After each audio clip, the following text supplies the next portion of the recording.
ദുഃഖത്തിൽ ചുറ്റും തിരിഞ്ഞൂഞ്ഞ കിട്ടിയൊരാശ്വാസമെങ്ങും മുറ്റുന്ന ദുഃഖത്തിൽ ചുറ്റും തിരിഞ്ഞൂഞ്ഞ കിട്ടിയൊരാശ്വാസമെങ്ങും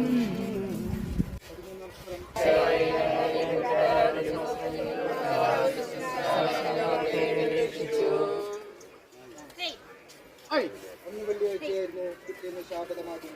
അതുകൊണ്ട് ശരീരങ്ങൾ രാത്രി കുരിശിൽപ്പെടുന്ന ജൂതന്മാർ പറഞ്ഞു. എന്തെന്നാൽ ആ ശാപതം വലിയ ദിവസമായിരുന്നു.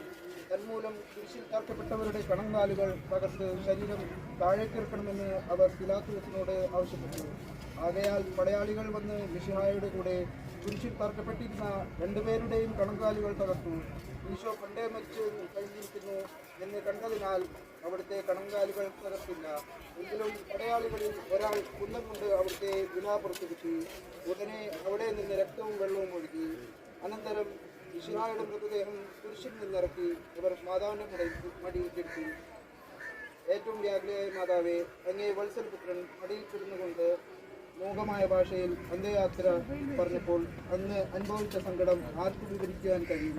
ഉണ്ണിയായി പിറന്ന ദൈവകുമാരനെ ആദ്യമായി കയ്യിലെടുത്ത് മുതൽ ഗാഗുൽത്ത വരെയുള്ള സംഭവങ്ങൾ ഓരോന്നും അങ്ങേ ഓർമ്മയിൽ തെളിഞ്ഞിരുന്നു. അപ്പോൾ അങ്ങ് സഹിച്ച പീഡകളെ ഓർത്ത് ജീവിത ദുഃഖത്തിന്റെ ഏകാന്ത നിമിഷങ്ങളിൽ ഞങ്ങളെ ധൈര്യപ്പെടുത്തി ആശ്വസിപ്പിക്കണേ.